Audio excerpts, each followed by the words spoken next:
Indian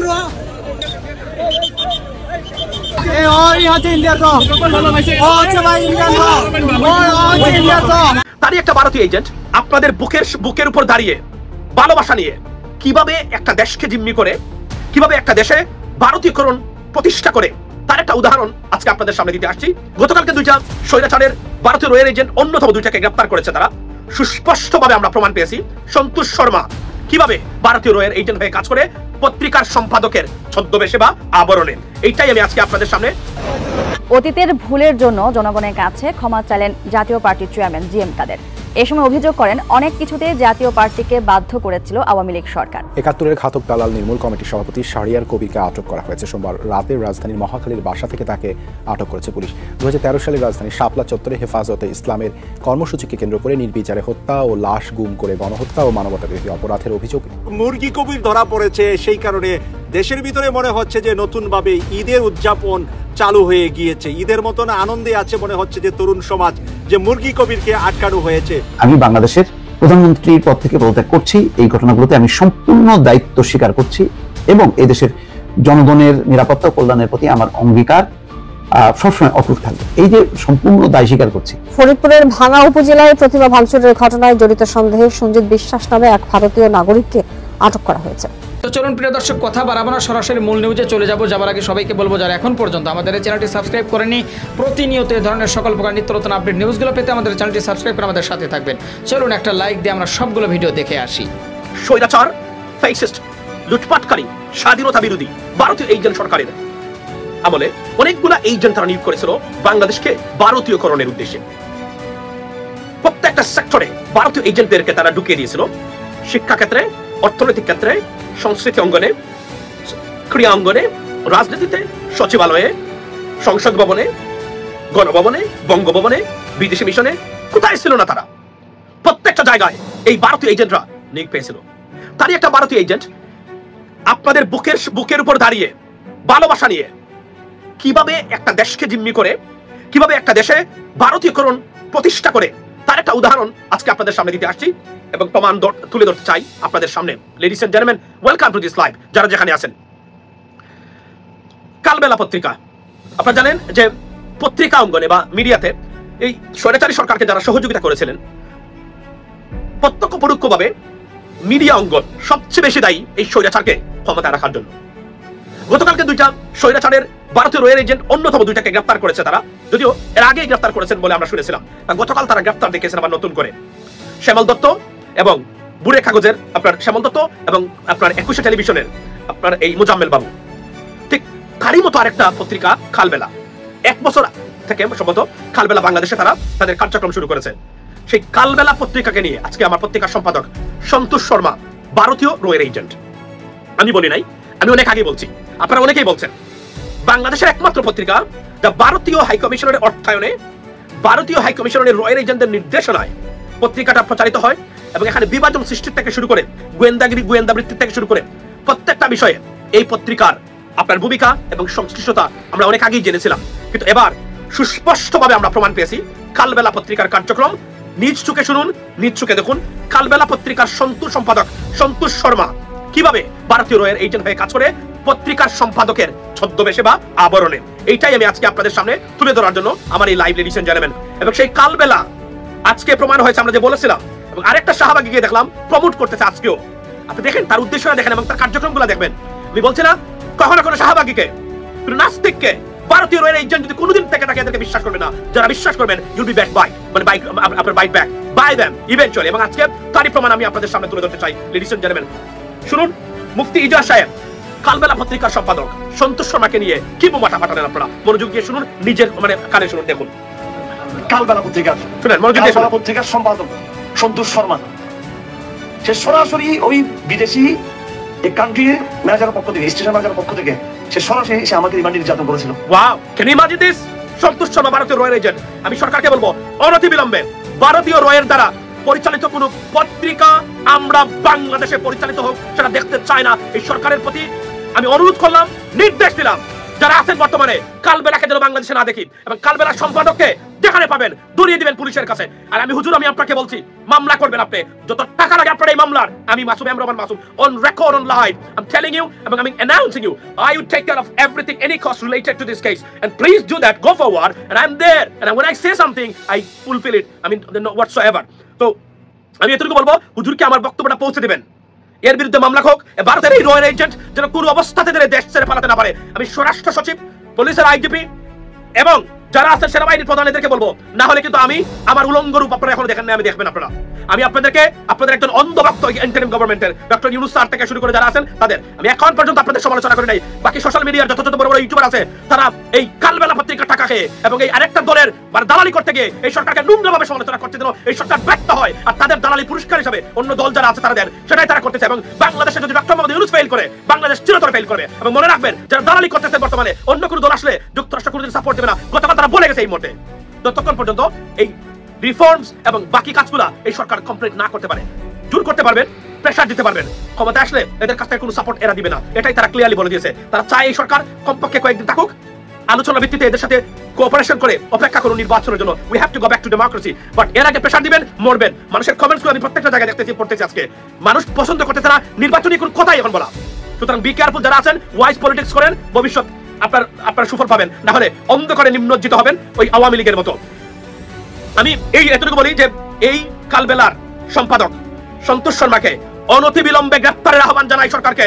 যদি কালবেলার সম্পাদক, আমি বলছি, যদি কালবেলার সম্পাদক আমি কোথাও কাছে পাই, আমি তাকে কান ধরে উঠবস করাবো এবং অনতিবিলম্বে দর্শককে বলবো, কালবেলার পত্রিকা অফিস তালা দিন, বন্ধ করে দিন এদের প্রকাশনা। এরা ভারতীয় রয়ে হয়ে বাংলাদেশ বিরোধী কর্মকাণ্ডের প্রতি মুহূর্তে লিপ্ত। এবং এইদের মধ্যে যত এজেন্ট আছে মিডিয়ার মধ্যে, আমি বললাম আমার আর্লিয়ার যে এই শ্যামল দত্ত এবং এই আপনার মুজাম্মেল বাবু গ্যাংরা, ফারজানা রূপা এবং আরো যারা আছেন, শাকিল তাকিল সহ যারা আছেন, এরাই ছিল বর্তমানে। এবং আমি আজকে সোশ্যাল মিডিয়া যারা কাজ করেন, আপনারা I draw your attention, I would see what kind of reactions you put in, I mean against কালবেলা এবং সন্তোষ Sharma, I want to see that. যদি না দেখি, উলঙ্গ অবস্থায় আপনাদেরকে আমি ধরবো, আমি পাকড়াও করবো। এবং আমি তাদেরকে ধরেছি অতীতে, যত বড় ইউটিউবার আপনি ফেসবুকে হন না কেন, আমার হাত থেকে রক্ষা পান নাই। আমি যাদেরকে ধরেছি তাদেরকে নামিয়ে এনেছিলাম কোনো না কোনো ভাবে, এটা আমি প্রমাণ করেছি। এবং আমি এইবার শুরু করবো আপনাদের বিরুদ্ধে। আমি দেখতে চাই কোথায় আছেন আপনারা, কি করেন, এবং এই ভারতীয় এজেন্টদের বিরুদ্ধে কারা কারা বক্তব্য রাখেন আমি দেখতে চাই। এবং যদি কালবেলার কোনো সম্পাদক আমি নিউ ইয়র্কে পাই, ডক্টর মোহাম্মদ ইউনূস স্যারের সাথে আসে, খান ধরে উঠবস করাবো লাইভে, এটা বলে দিলাম ইন অ্যাডভান্স। এবং কালবেলার সম্পাদককে পান, অনতিবিলম্বে ধরে কোনো দুলাই দিয়ে পুলিশের কাছে আপনারা সমর্পণ করুন, এটা আপনাদের দায়িত্ব। দেশ বিরোধী কর্মকাণ্ডে কালবেলা জড়িত, তাকে কোনোভাবেই ছাড় দেওয়া যাবে না। অতীতের ভুলের জন্য জনগণের কাছে ক্ষমা চাইলেন জাতীয় পার্টির চেয়ারম্যান জিএম কাদের। এ সময় অভিযোগ করেন, অনেক কিছুতে জাতীয় পার্টিকে বাধ্য করেছিল আওয়ামী লীগ সরকার।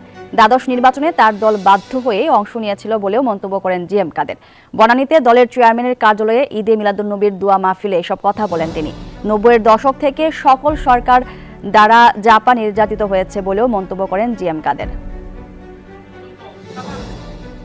আমাদেরকে একেবারে ফিজিক্যালি জোর করে নির্বাচন আনা হচ্ছে। তারপরে যখন আমরা নির্বাচনে গেছি, নির্বাচনে যাওয়ার আগের থেকেই আমরা সম্পূর্ণভাবে বলেছি নির্বাচন সঠিক হচ্ছে না এবং নির্বাচন সঠিক হবে না। তার পরবর্তীকালে নির্বাচনের পরে আমরা একই কথা বলে গেছি এবং তারপর থেকে সমানে আওয়ামী লীগ সরকারের যত রকম দুর্নীতি, যত রকম অনিয়ম, যেটা আমাদের চেয়ে প্রকাশ্যভাবে আর এত সরাসরি ভাবে আমার মনে হয় কোনো রাজনৈতিক নেতারা বলতে পারেনি, বলেননি। মুরগি কবির ধরা পড়েছে, সেই কারণে দেশের ভিতরে মনে হচ্ছে যে নতুন ভাবে ঈদের উদযাপন চালু হয়ে গিয়েছে। ঈদের মতন আনন্দে আছে মনে হচ্ছে যে তরুণ সমাজ, যে মুরগি কবিরকে আটকানো হয়েছে।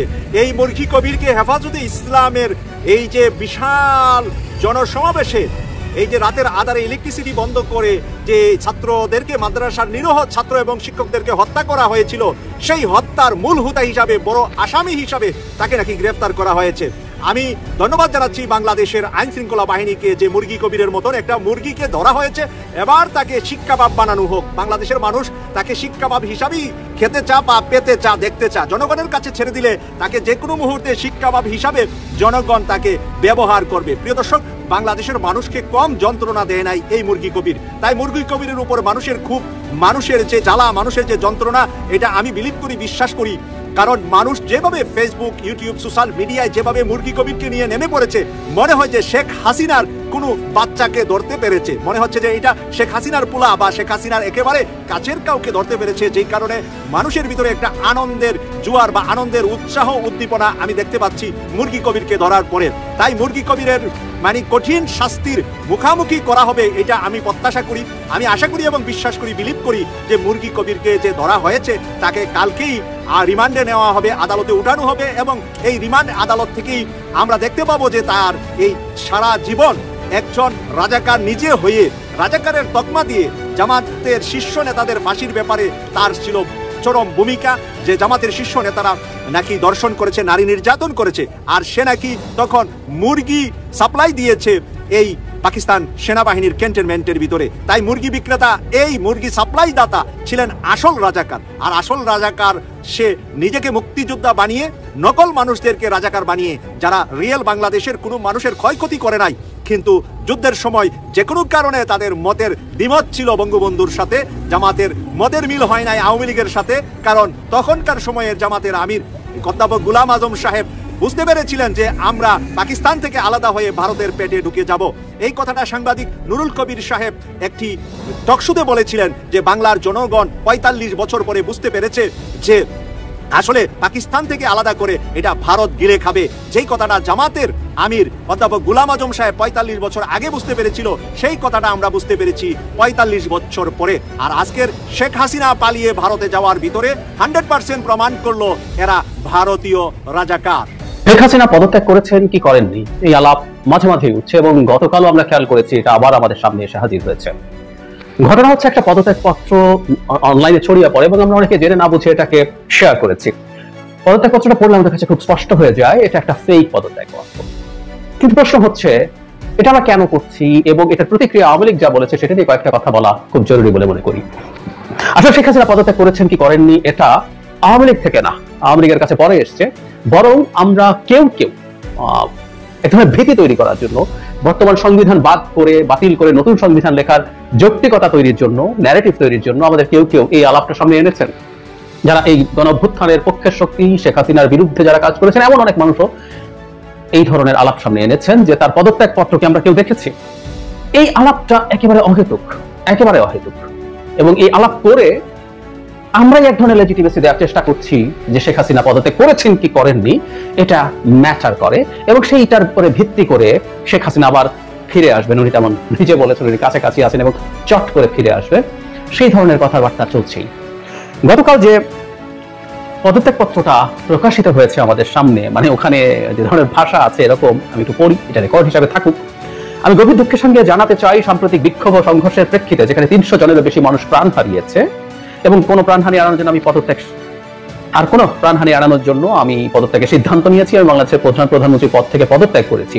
এই ঘটনাগুলোতে আমি সম্পূর্ণ দায়িত্ব স্বীকার করছি এবং এদেশের জনগণের নিরাপত্তা ও কল্যাণের প্রতি আমার অঙ্গীকার সবসময় অটুট থাকবে।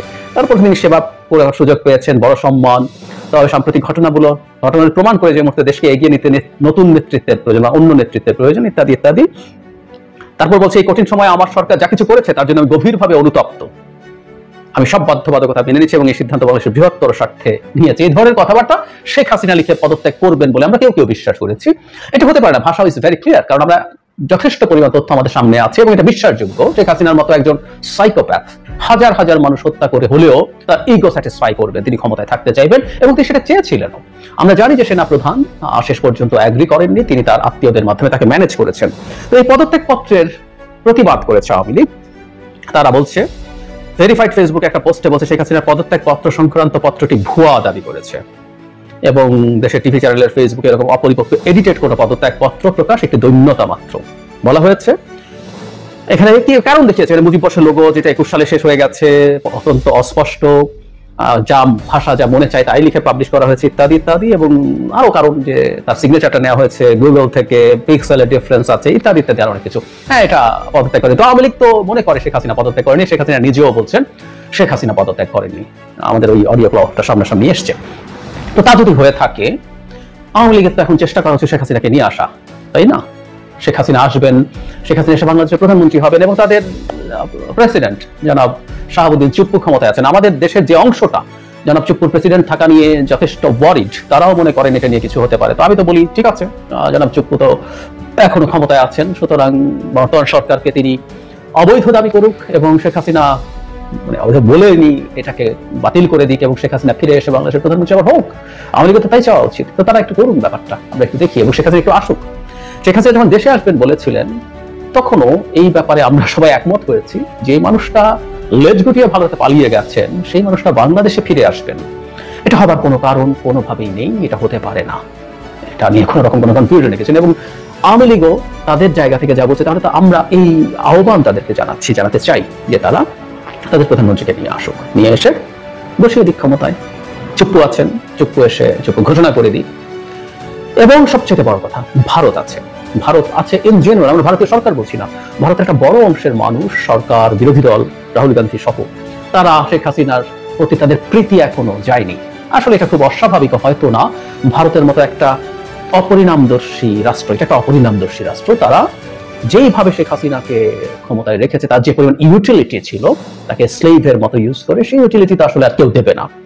প্র্যাকটিক্যাল দেশ হলে তারা মনে করতো আমরা এতদিন যা করেছি আমরা ভবিষ্যতে আমাদের নিজেদেরকে ঠিকঠাক করে নেই, কিন্তু সেটাই তারা যাবে না, তারা একই রকম স্লেভ চায়। তো ফাইন, ভারত তো এখনো এই সরকারের সাথে খুব পজিটিভ অ্যাটিটিউড বা পজিটিভ সম্পর্কের দিকে যাচ্ছে না, হাঁটছে না, তাহলে ভারতও তাদের সাথে আছে, তারা ভারতকে সাথে নিয়ে, তাদের প্রভু ভারতকে সাথে নিয়ে তারা খুব সহজেই এই কাজগুলো করতে পারে। কেন করছে না?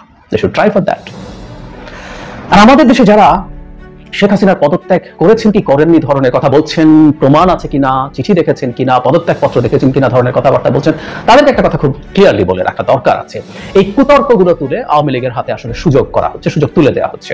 সংবিধান পুনর্লেখন করার জন্য যদি কারো চিন্তা থাকে, ইচ্ছা থাকে, সেটার জন্য এই অহেতুক ফোবিয়াগুলো তৈরি করার কোনো কারণ নেই। কারণ খুব স্পষ্ট, ধরে নিলাম তাত্ত্বিকভাবে যে শেখ হাসিনা জেনুইনলি পদত্যাগ পত্র স্বাক্ষর করেছেন, দিয়েছেন, রাষ্ট্রপতির কাছে জমা দিয়ে ভারতে পালিয়েছেন। তাতে কি হয়ে গেল? তাতে কি আসলো গেল? কিছু আসলো গেল না। উনি আবার ফিরে আসলে সেটার জন্য প্রসেস বের করি। এমনকি ইভেন আমরা যদি এর মধ্যে আমাদের কনস্টিটিউশন পুরো নতুন করে লিখি, তারপরও শেখ হাসিনা যদি শেষ পর্যন্ত সফল হয়, আমরা ব্যর্থ হই, তিনি ফিরে আসবেন এবং তাতে আমাদের যা যা বিপদ ঘটার সেটাই ঘটাবেন। আমি কনস্টিটিউশন ব্যাখ্যা করে এটা আপনাদেরকে প্রমাণ করে দেব। সুতরাং বিষয়টা আসলে এই কনস্টিটিউশন, পদত্যাগ এগুলো না, বিষয়টা হচ্ছে শেখ হাসিনা এবং ভারতের কাছে আমরা পরাজিত হব না জিতবো, সেটা হলো মূল ইস্যু। তিনি আসবেন কিনা, আমাদেরকে ঝোলাবেন কিনা, ডিপেন্ড করে সেটার উপরে। অহেতুক এই পদত্যাগ করেছেন কি করেননি, কারণ আমি আগেই বলেছি আমাদের সুপ্রিম কোর্টের রেফারেন্সে যে সরকারটাকে বৈধ বলা হয়েছে। প্রিয় দর্শক শ্রোতা, যে ভিডিওগুলো নিয়ে আজকে আপনাদের সম্মুখে হাজির হয়েছিলাম, সেই ভিডিওগুলো কিন্তু ইতিমধ্যেই আপনারা দেখে ফেলেছেন এবং সকলের কথাগুলো শুনে ফেলেছেন। তো অবশ্যই এবার আপনাদের মূল্যবান মতামত জানানোর পালা। আপনাদের কি মনে হয়, কি জানলেন বুঝলেন এই ভিডিও থেকে, সেটা অবশ্যই এখন আপনারা এই ভিডিওর কমেন্ট বক্সে আপনাদের মূল্যবান মতামত জানিয়ে দিন। আর হ্যাঁ, সবাইকে বলবো আমাদের এই চ্যানেল কিন্তু প্রতিনিয়ত এই ধরনের সকল প্রকার নিত্য নতুন আপডেটগুলো আমরা সবসময় দেওয়ার চেষ্টা করি। তো অবশ্যই আপনাদেরকে বলবো, যারা এখনও পর্যন্ত আমাদের এই চ্যানেলটি সাবস্ক্রাইব করেনি, প্রতিনিয়ত এই ধরনের সকল প্রকার নিত্য নতুন আপডেট নিউজগুলো পেতে আমাদের এই চ্যানেলটি সাবস্ক্রাইব করে আমাদের সাথে থাকবেন। আর ইতিমধ্যেই যারা সাবস্ক্রাইব করে দিয়েছেন তাদেরকে অসংখ্য ধন্যবাদ জানিয়ে ভিডিওটি এখানে শেষ করছি। সে পর্যন্ত সকলে ভালো থাকবেন, সুস্থ থাকবেন। আবারও দেখা হবে, কথা হবে নতুন কোনো টপিকে, নতুন কোনো ভিডিও নিয়ে। আল্লাহ হাফেজ।